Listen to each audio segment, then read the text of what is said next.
Hola, ¿cómo están? Bienvenidos a un nuevo capítulo de Emergente. Daniel, ¿cómo va la semana? Muy bien, un poco estresado hoy día, harto trabajo, pero bien, contento de estar acá, contento de estar con ustedes. Daniel casi se queda sin pega hoy día. No, son estas cosas que Tomás comenta los días que son completamente falsas. Oye, hoy día tenemos un capítulo bien interesante que es sobre geoingeniería o ingeniería climática. Sí, ¿qué es eso? Se pueden preguntar algunos, pero es un tremendo tema, ¿eh? Poco se habla de esto, pero vamos a ver que es bastante interesante. No, y sobre todo lo que es interesante son las consecuencias políticas y sociales, que yo creo que también por lo mismo tampoco se habla. O sea, no se habla tanto por lo técnico, por el riesgo y por todas las consecuencias políticas y sociales. Es que yo creo que los políticos tienen miedo a hablar de esto. Exacto. Y vamos a ver por qué es así. Exacto. Bueno, vamos primero con las noticias. Convergente, Daniel.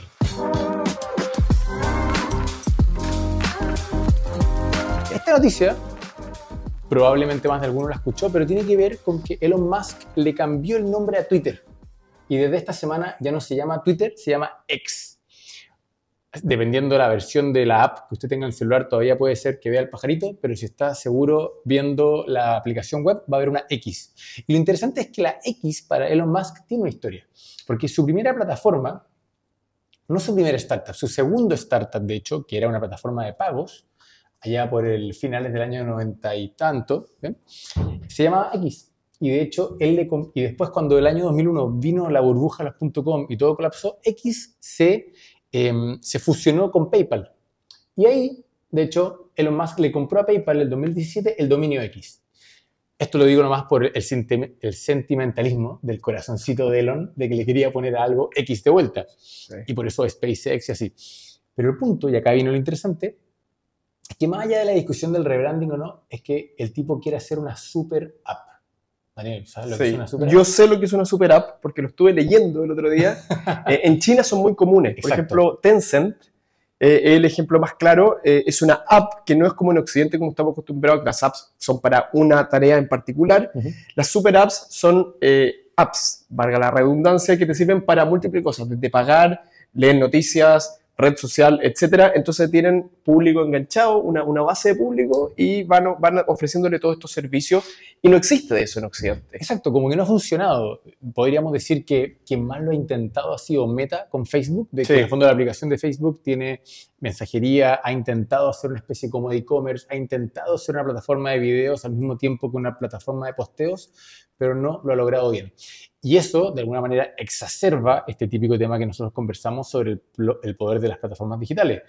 Pero en China, como bien decía Daniel, es la norma. Es decir, la gente como que no entra a Internet a través de un navegador y desde ahí va a diferentes páginas web o en su celular elige entre, no sé, 100 aplicaciones, sino que suele tener un par de aplicaciones y en esas aplicaciones hace todo.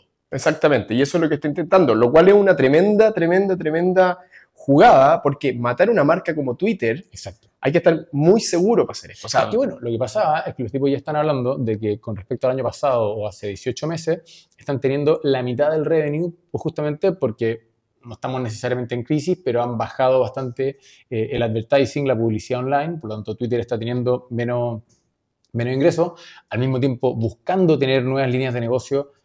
Implementaron esto de que te cobraban por la verificación, porque tenemos que acordarnos de que Elon Musk compró una compañía que perdía plata, que él en verdad como que no se quería comprar y se vio obligado. Sí, lo hizo una oferta y después lo obligaron a comprarla, entonces me imagino que está desesperado. No estaba muy feliz con comprarse una máquina de perder plata. Sí. Y ahora, bueno, una vez más, o sea, matar una marca como Twitter hay que estar bastante seguro. Oye, bueno, Daniel, ¿cuál es tu noticia? Yo tengo una noticia muy en línea de lo que hemos hablado varias veces acá. Una huelga que están haciendo periodistas y trabajadores del Litoral Press. Okay. ¿Y por qué es la huelga? La huelga es porque están, según sus propias palabras, ya están siendo reemplazados por modelos de lenguaje. Wow. Y claro, es algo que hemos hablado en este podcast, que se habla en la prensa de que iba a ocurrir. Pero lo interesante de esta noticia es que ya está ocurriendo. O sea, ya hay gente que está despedida, ya hay gente en las calles reclamando. Y esto se une también, Tomás, a la huelga de actores en Hollywood, que muchos analistas atribuyen a que muchos actores temen a que dobles digitales van a empezar a hacer sus trabajos. Incluso el tema de escribir guiones. También. también. Entonces, esto que nosotros venimos contando como, como el cuento de Pedrito y el lobo, pero en este caso el lobo ya está viniendo, ya está manifestándose en el mundo real y hay que seguirlo muy de cerca. Así que, de nuevo, la noticia es que se manifestó en la realidad, algo que venimos anunciando hace tiempo. Yo creo que tal vez vale la pena hacer un capítulo como detallado sobre este tema, porque normalmente lo tratamos por encima, es un tema complejo, es un tema técnico, es un tema donde uno está especulando con respecto al futuro, pero claro, si ya tenemos una primera huelga porque gente vio amenazada su trabajo por inteligencia artificial, esto se viene complicado. Sí, yo creo que el capítulo que podemos hacer, Tomás, es, porque ya lo hemos abordado desde el punto de vista de la tecnología, ya hemos explicado de una manera fundamental cómo funcionan estos modelos. Ahora tal vez lo que tenemos que hacer es tomarlo desde el lado del mercado laboral. Cómo los gobiernos, cómo incluso las empresas pueden... cómo se balancea, cómo se equilibra ese mercado laboral. Claro. Y quién sabe, tal vez el próximo capítulo lo hace un par de avatares digitales el productor, con un guión escrito y nosotros estamos en huelga. Exacto. La próxima. Oye, ¿vamos a Emergente? Vamos, Tomás.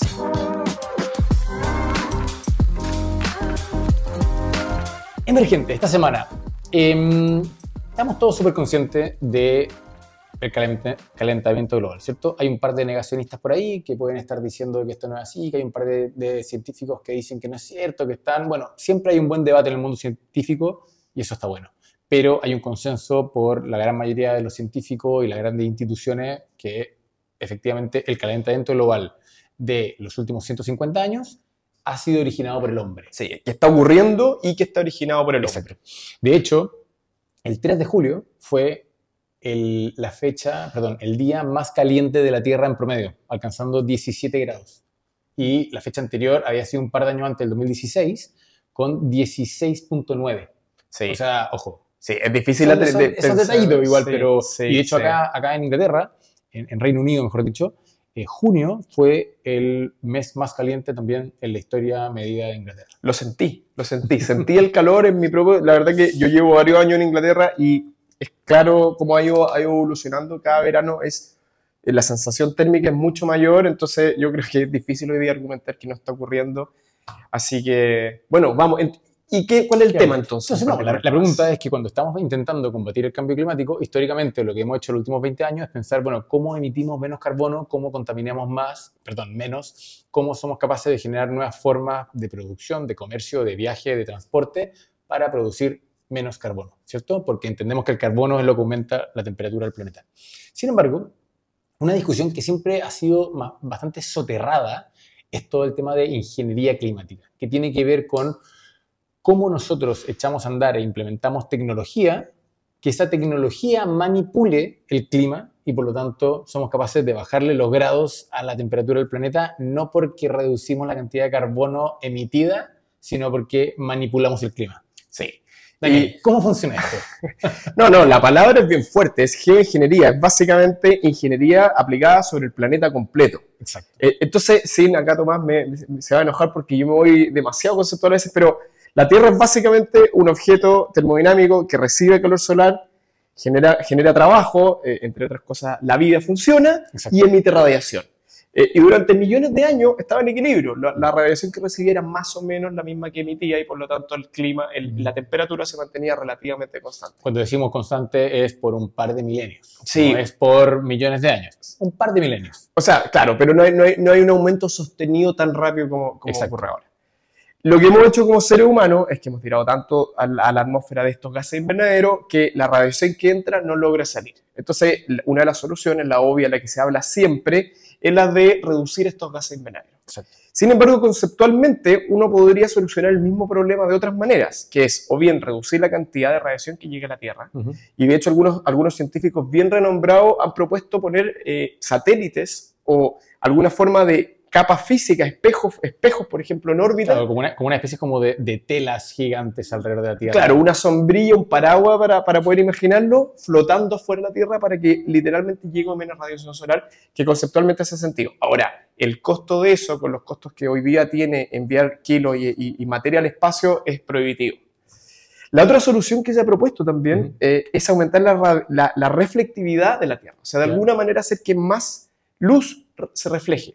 Por ejemplo, de hecho, poniendo espejos gigantes Dime. La otra vez tú me mandaste una noticia que era justamente de tipos que habían inventado una pintura más blanca que el blanco actual y por lo tanto el blanco reflejaba más luz y por lo tanto se captaba menos calor. De hecho, el titular de esa noticia es genial. Es inventor inventa el blanco más blanco que existe. Y la propuesta era esa suya, era pintar edificios, carreteras, todas las construcciones humanas con esa pintura ultra super blanca y que se refleje. Ok. Pero lo interesante es la tercera. Ya, ¿cuál es la tercera? La tercera es tirar agentes químicos a la atmósfera ¿Ya? que hagan que parte de la radiación rebote en estos agentes químicos y se vaya afuera. Y esa es la más interesante porque es la más realista tanto en términos económicos como en términos tecnológicos. Claro. Pero aquí, y acá viene el asunto, por decirlo así, el centro de esta discusión, es que no hablamos de esto. No se habla. Y yo entiendo que no hablamos de esto porque se generan dos grandes conflictos. Uno, tenemos el clásico moral hazard, es decir, este peligro moral, que es una traducción poco sexy al español, que tiene que ver cuando, nos enteramos de que existe una solución, no nos preocupamos de nada nosotros. ¿Para qué vamos a cambiar nuestros hábitos si existe esta solución mágica? Exacto. Entonces, por lo tanto, todo el mundo, nadie se preocupa de dejar de contaminar. Y por otro lado, tenemos el gran problema que hay mucho riesgo. Es decir, es algo que realmente no podemos predecir, porque tal como un modelo simple es capaz de predecir que si le pego a una canica o una bolita, ella va a llegar al otro lado de la mesa y se va a caer cuando llegue al final, cuando tenemos que hacer eso mismo con un planeta completo, donde el clima no es solamente el calor, sino que son las corrientes de aire, son las corrientes de vapores, son las corrientes marinas, son las corrientes marinas, las superficiales y las profundas, es un ecosistema complejísimo y hasta el día de hoy usted puede ver el clima y el tipo del clima no la achunta un par de días después. Sí, eso quería yo creo que es súper importante aclarar eso. Los seres humanos aún no entendemos realmente el clima. Exacto. Tenemos supercomputadores prediciendo esto, pero la verdad que pueden predecir con cierto nivel de precisión a días, pero no tenemos modelos suficientemente hasta ahora, tal vez con computación cuántica, esto lo hemos comentado, pero con la capacidad computacional actual no somos capaces de predecir el clima a largo plazo y por lo tanto hacer pequeños cambios. Esto es como el típico, el cliché de el batir de una mariposa en un lado te puede producir. O sea, pequeños cambios no sabemos lo que van a producir.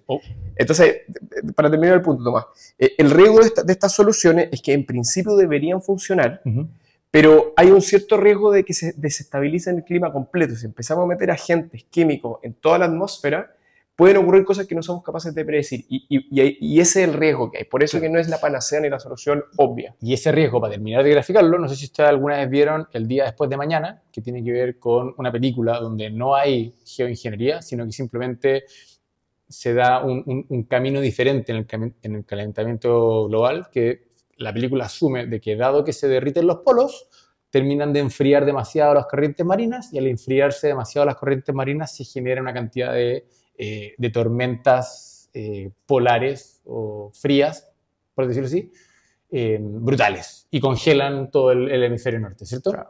Algo no muy deseable. Claro, pero el punto tiene que ver con entender de que los tipping points o los puntos de quiebre en el clima pueden ser muy desestabilizadores y por lo tanto el riesgo es tal de que todo el mundo sabe que esto existe, pero nadie lo quiere discutir en serio porque no llegamos a un minuto ahí. O sea, todo el mundo, los científicos, los líderes, porque el gran público creo que es un tema desconocido. Bueno, es que aquí viene la conversación y por qué pusimos este tema con Daniel, porque si tomamos durante un segundo la hipótesis, que yo por lo menos sostengo, que creo que no vamos a ser capaces de taclear el cambio climático, es decir, ya estamos pasados de la proyección de controlarlo a 1,5 grados al 2030 y más de 2 el 2050, ya la proyección ya dice que no vamos a cumplir la meta de estar por debajo de eso.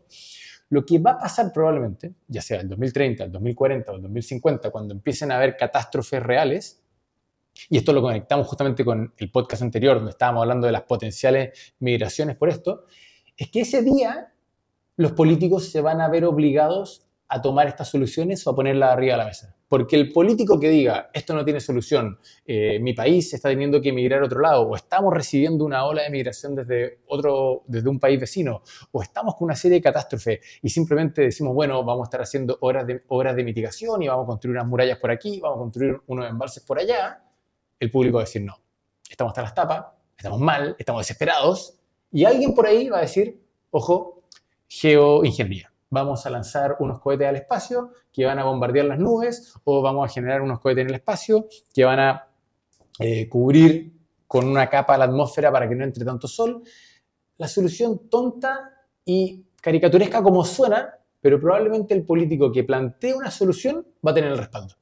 Y ese día vamos a tener que conversar de esto. Sí, ahora es importante entender, yo creo también, cuán desesperado tiene que estar el país. Porque Exacto. yo estaba leyendo una encuesta de hace un par de años que se le preguntaba a la gente sobre el tema, digamos, a la persona común qué opinaba sobre esto. Primer tema interesante, menos de un quinto de las personas habían escuchado la palabra. No me sorprende. Primer tema.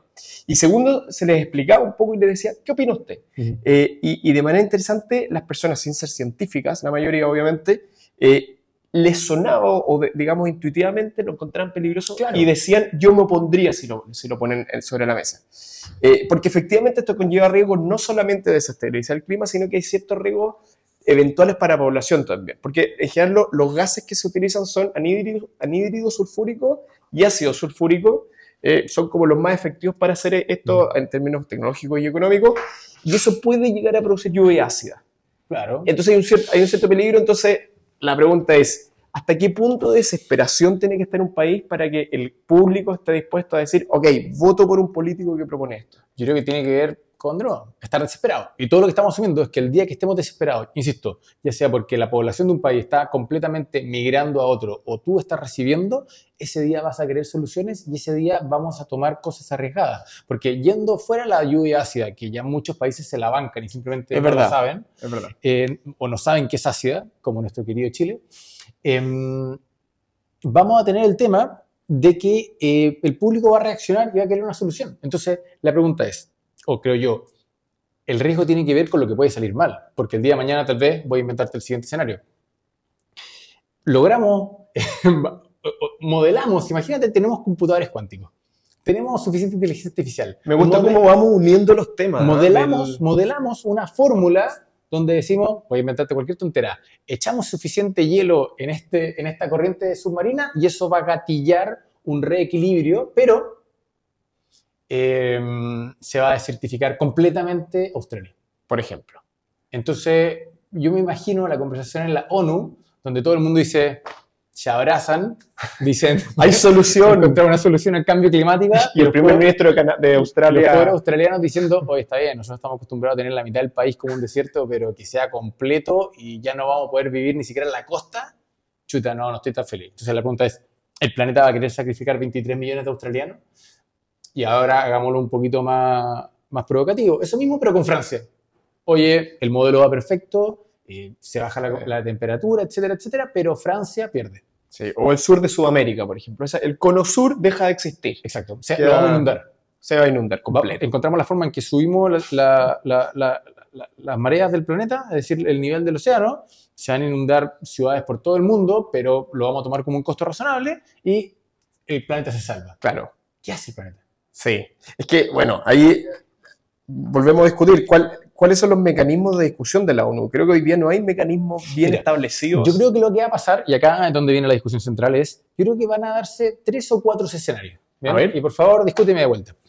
Tengo un primer escenario de que efectivamente todos nos ponemos de acuerdo en la ONU y de alguna manera somos amigos porque estamos suficientemente desesperados. Lo cual es una gran tesis porque uno perfectamente podría pensar de que el desbalance del planeta en 20 años más afecta más a Norteamérica que a Asia o Asia versus Norteamérica. Sí. No dudo sobre ese escenario. Pero, primer escenario, estamos todos en la ONU de acuerdo y de manera coordinada y como un gran planeta coordinamos geoingeniería. Segundo, empiezan algunos a hacerlo de manera coordinada, es decir, no hay consenso en la ONU y la verdad es que llega a Estados Unidos, levanta el teléfono, llama a India, llama a Europa y dice, oye, entre nosotros tres que tenemos la capacidad, vamos a hacer esto de manera coordinada. Tercer escenario, eso mismo, pero descoordinada. Entonces, China tiene un plan y proyecto por un lado, Estados Unidos tiene otro por otro, Sudamérica tiene otro por otro lado. ¿Sí? Entendiendo que los efectos de sus acciones van a influir físicamente en todo el mundo. Claro, pero tiene que ver con... Por eso, políticamente van a decidir hacerlo. Acá hay un tema como de conflictos de poder, conflictos de intereses, y finalmente, y es algo que es parte de lo que también, ¿por qué se discute y se previene esto? Es porque uno entiende de que esto se puede transformar en una pseudoarma. Sí. Si tú el día de mañana realmente aprendes a controlar el clima, sí, ese día tú le mandas una tormenta a tu adversario y lo inundas en vez de tener que mandarle misiles. Sí. ¿Bien? Y por último, un escenario que es bien interesante y es, ¿se acuerdan el capítulo pasado que conversábamos cómo las probables zonas más afectadas están muy correlacionadas con niveles de desarrollo, porque en el fondo se asume de que si el día de mañana hay realmente una catástrofe climática en el sur de España, de una u otra manera la Unión Europea va a ser capaz de reaccionar, ¿bien? Más allá que tal vez puede ser que no. Pero si esto sucede en Centroamérica, va a ser mucho más complejo y por lo tanto los países más pobres van a ser los más afectados. Entonces, imaginemos el siguiente escenario. No hay geoingeniería durante mucho tiempo. Los países más desarrollados son capaces de adaptarse. Sin geoingeniería. Sin geoingeniería, es decir, ponen suficiente aire acondicionado en las casas, construyen los muros que tienen que construir en las costas, son capaces de crear las sombras que tienen que crear en los parques para que la gente todavía pueda salir a la calle, son capaces de canalizar los ríos con los deshielos más grandes y los ríos que se desbordan, hacen toda la ingeniería, por decirlo así, de infraestructura para soportar un planeta más caliente. Pero un día India, Sudamérica dice, no podemos más, nosotros no pudimos hacer esto, Sí. vamos a hacer geoingeniería. Y ese día, probablemente, los países ricos que se adaptaron no les va a gustar nada la idea. Claro. Porque me vas a romper mi equilibrio. Yo ya tengo un equilibrio de infraestructura donde mi país funciona con 2-3 grados más en el planeta. Y tú me pones en riesgo porque no sé si las acciones de India o las de Sudamérica que se organizaron en una tecnología que es relativamente barata para la escala, y ahí nos vamos a guerra. O sea, ni siquiera hay guerra, porque en tu escenario los países más desarrollados suelen ser los que tienen mejores ejércitos. Exacto. Y por lo tanto, el primer avión de Sudamérica que salga a tirar anhídrido sulfúrico, un F-14, lo destruye inmediatamente. Entonces, ¿Y cuando sale el segundo avión? bueno, o sea, obviamente se entra en una guerra que rápidamente gana el norte global. Entonces, básicamente... ¿Cuál es tu escenario? O sea, no, por eso te estoy dando... De estos 4 escenarios, ¿cuál crees tú que es más posible? Lamentablemente creo que el más probable es el último. A mí me tinca que va a ser el segundo. Es decir, perdón, el tercero. El que no va a haber consenso en la ONU, van a haber acciones por separado más o menos coordinadas. Por eso digo una combinación entre el 2 y el 3. Y ahí el problema va a entrar de nuevo, todo un conflicto por reparaciones. Porque imagínate que el día de mañana Japón encuentra la forma correcta, pero su forma correcta se carga a Corea. Sí. Entonces Corea tiene un problema de alimentación porque la verdad es que todo el trigo que hoy día produce y granjea ya no lo tiene el día de mañana. Sí, yo creo que acá hay como dos son las variables que van a explicar a cuál de los escenarios vamos a converger. Uno, la capacidad computacional. Es decir, si logramos computación cuántica, una superinteligencia artificial que es capaz de predecir a la perfección el clima, creo que es una solución relativamente fácil. Si es que se le cree el modelo, vamos todos a la ONU, ponemos nuestra cuota, tiramos lo que hay que tirar, todos felices a la casa. Improbable. Improbable. Improbable, ojo, no por la tecnología, por el ponerse de acuerdo. Siempre, o sea, en el fondo, hoy día estamos todos de acuerdo que... O sea, pero si una solución barata, fácil y sin riesgo, no debería ser tan difícil. Sí, está bien, pero estamos haciendo un escenario, creo yo, demasiado ideal. Es decir, es raro, porque ese día, entonces no va a ser tema. Oye, no va a ser tema, tenemos un computador cuántico que le lleva chuntando a los próximos 18 días a la perfección. Improbable. Sí, listo. Y el segundo gran driver es cuánta diferencia va a haber en cómo se ven afectados los países pobres de los países ricos. O sea, si todos se ven afectados en conjunto, es más fácil que se coordinen. Claro. Si se produce lo que tú dices, el escenario extremo, donde imaginemos, solamente para dar claridad al escenario, una hecatombe en los países del sur, todo inundado, todo terrible, hambruna gigante, y en el norte básicamente están igual o incluso mejor. De hecho, el otro día estaba leyendo que Rusia, por ejemplo, se ha visto tremendamente beneficiada con el cambio climático. Sí. Uno, la productividad agrícola ha subido en Rusia tremendamente, y segundo y más importante, el derretimiento de los casquetes polares le da acceso ahora a Rusia con barco a llegar a rutas comerciales de manera mucho más rápida y mucho más barata. De hecho, se estima que el nivel de derretimiento actual, antes del 2030, va a poder haber una ruta permanente que cruce por arriba, por el norte de Rusia. Imagínate. Entonces, imagínate que conectas Japón con Europa, pero en vez de hacer un tránsito que hoy día tiene que ir por el canal de Suez y por debajo de India y que se demora 30 días, o creo que se demora 17, ahora lo va a poder hacer en una semana. Exacto. Entonces, solo para ilustrar el argumento, si tú tienes un grupo A de países que se ven beneficiados, digamos, del calentamiento, y un grupo B que se ven terriblemente beneficiados, es evidente que no van a poder llegar a una solución y la solución va a terminar siendo probablemente militar. Y a mí, claro. Y ahí van a ganar el grupo A, que hoy día la ciencia muestra que los países más del norte tienen mejores maneras de mitigar, se ven, o el norte global, el mundo desarrollado, digámoslo. Sí, sí. Es que a mí el susto que me da es en el fondo el conflicto bélico, no solamente por la capacidad armamentista que tiene el norte, sino que porque el sur se puede ver en una situación tan extrema donde la migración es realmente masiva. Es decir, el problema que hoy día Estados Unidos enfrenta con México no es nada. No, nada. El día de mañana, perfectamente, de la noche a la mañana, agarran sus cosas la mitad de México y dice, nos tenemos que ir al norte porque acá ya no se puede vivir por un tema de calor. Y la pregunta es que tal vez eso puede suceder de manera un poquito más civilizada si estamos hablando de España con Francia. Sí. ¿Bien? Pero si es de México con Estados Unidos, son niveles de magnitud que... Porque al mismo tiempo le va a estar pasando a México, o probablemente a Estados Unidos, en que la gente de Texas va a estar queriendo irse más al norte. Sí, no, o sea, y además no va a ser un efecto lineal, porque si lo que estamos diciendo es que estos efectos van a ser un poco de golpe. Claro, esa es la otra gran pregunta. Entonces va a ser como... Si va a ser de golpe tipo el día después de mañana, es decir, la corriente cálida que hoy día protege a Inglaterra del clima que, por ejemplo, tiene Canadá, porque en el fondo Canadá e Inglaterra están más o menos a la misma altura en términos de latitud, pero Inglaterra es bastante más amable el clima. Sí. Entonces, esa corriente se enfría, y el día que se enfríe, ¡pum!, nevazones todos los días en Inglaterra. Ya, y por eso, ahí las migraciones ya no son subiendo, no sé, al 5% anual. Se te pueden duplicar, triplicar, hacer por 10, lo cual te genera situaciones muy difíciles de controlar. La pregunta es, y con esto terminemos el capítulo, ¿qué tiene que pasar para que la gente reaccione?